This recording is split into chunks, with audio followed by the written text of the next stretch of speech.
ফোনের আউটগোয়িং চালু রেখে কিভাবে আপনি ইনকামিং বন্ধ করবেন।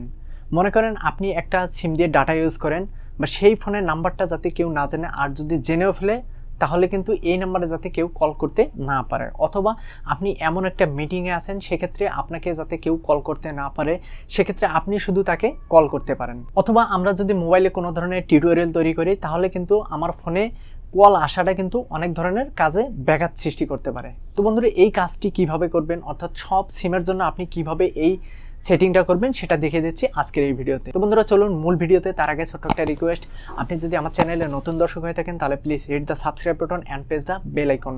তো বন্ধুরা, বেল আইকনটি অন করে দেবেন যাতে পরবর্তী ভিডিওর নোটিফিকেশনগুলো আপনি খুব সহজেই পেয়ে যান।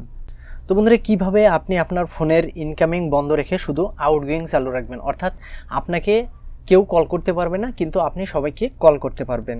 অর্থাৎ আপনাকে যদি কেউ কল করে সে ব্যক্তি শুনতে পাবে আপনি ভুল নাম্বারে ডায়াল করছেন অথবা আপনার নাম্বারটি ব্যবহৃত হচ্ছেন না। তো এটা কিভাবে করবেন, এটার জন্য প্রথমে *21* তারপর আপনার সিমটি যদি গ্রামীণ সিম হয় তাহলে এখান থেকে 017 অথবা 013, আর আপনার নাম্বার যদি বাংলা লিঙ্ক হয় তাহলে 019 অথবা 4, অথবা আপনার নাম্বারটি যদি রবি হয় তাহলে 018, অথবা যদি আপনার নাম্বারটি এয়ারটেল হয় তাহলে এখান থেকে 6 বসাবেন। বসার পর তারপর কমন সংখ্যা হচ্ছে 00, অর্থাৎ আপনি যে সিমের কোড ইউজ করেন না কেন সেক্ষেত্রে আপনাকে কিন্তু এই দুটো জিরো দিতে হবে। দেওয়ার পরে এখান থেকে হ্যাশ দিতে হবে। তো আমার এটা যেহেতু গ্রামীণ সিম সেক্ষেত্রে আমি 017 বসিয়ে 00 হচ্ছে কমন সংখ্যা, সেই কমন সংখ্যা দুটো এখানে দেওয়ার পরে হ্যাশ প্রেস করে এখান থেকে ডায়াল করছি।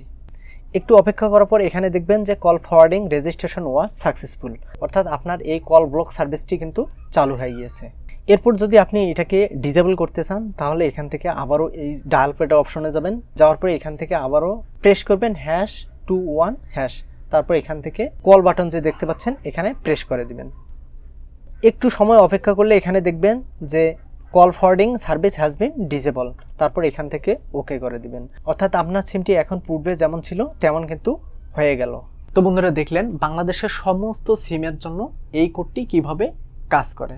যদি ভিডিওটি আপনার কাছে একান্ত ভালো লেগেই থাকে তাহলে অবশ্যই চ্যানেলটাকে সাবস্ক্রাইব করুন, এবং এই ভিডিওর ডেসক্রিপশন বক্সে আমার সোশ্যাল মিডিয়ার লিঙ্কগুলো দেওয়া আছে, চাইলে আপনারা সেগুলো ফলো করতে পারেন। আপনারা সকলে ভালো থাকবেন, সুস্থ থাকবেন। দেখা হচ্ছে পরবর্তী কোনো ভিডিওতে। আল্লাহ হাফিজ।